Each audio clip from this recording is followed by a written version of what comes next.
Привет! Меня зовут Лена.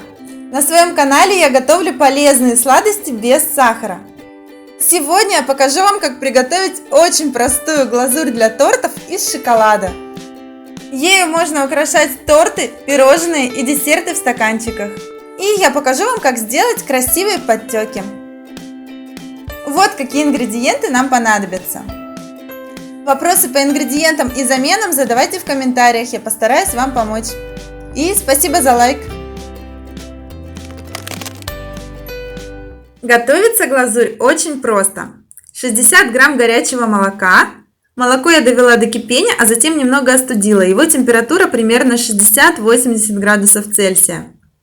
И 50 грамм горького шоколада без сахара.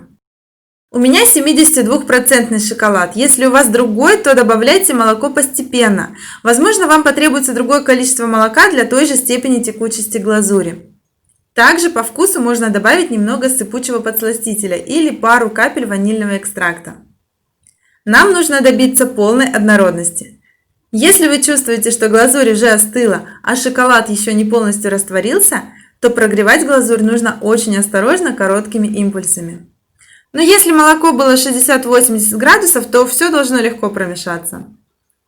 Этого количества глазури хватит, чтобы покрыть средний торт полностью сверху и сделать подтеки. Если вам нужны только подтеки, то будет достаточно 80 грамм глазури. Также у меня на канале есть рецепт глазури молочный шоколад, в которой не используется готовый шоколад. Вот такая консистенция получается у глазури в теплом виде. Чтобы получить красивые подтеки, остудите глазурь до температуры около 30 градусов Цельсия и наносите на холодный торт. Мне очень удобно наносить глазурь с помощью кондитерского мешка. Сегодня покажу вам подробно весь процесс. Для подтеков я делаю очень маленькое отверстие, около 1 мм, и постепенно пускаю подтеки. В том месте, где я хочу сделать подтек, я просто задерживаюсь подольше и выпускаю нужное количество глазури. Красиво, когда чередуются длинные и короткие подтеки, поэтому где-то я пускаю больше, где-то меньше глазури. Пока глазурь бежит по торту, она застывает и образует красивую стекающую капельку.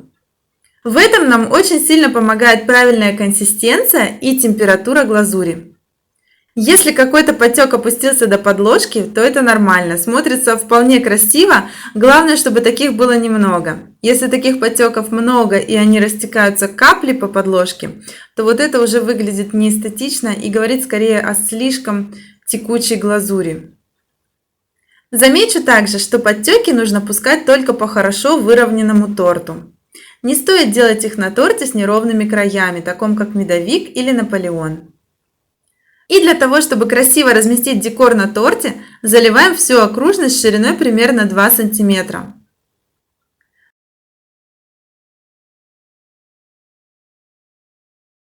Эта глазурь при комнатной температуре может оставаться мягкой минут 5-10. Вам как раз хватит этого для установки декора на торт. Смотрите, печенька легко приклеилась и фиксируется в нужном положении. А сейчас я уже охладила тортик и покажу вам, какой консистенции становится глазурь в готовом виде. В отличие от просто шоколада, эта глазурь мягкая, она не ломается, не крошится, а легко берется на ложечку и очень приятно тает во рту. И напоследок еще лайфхак. Эта глазурь прекрасно хранится в холодильнике 3 дня. Охлажденную глазурь можно прогреть в мультиварке на самой низкой температуре. У меня это 35 градусов Цельсия. А если вам она понадобится не скоро, смело замораживайте ее для будущих шедевров. Если это видео оказалось для вас интересным и полезным, ставьте лайк и делитесь им с друзьями. И подписывайтесь на мой канал, если вы этого еще не сделали. Пока!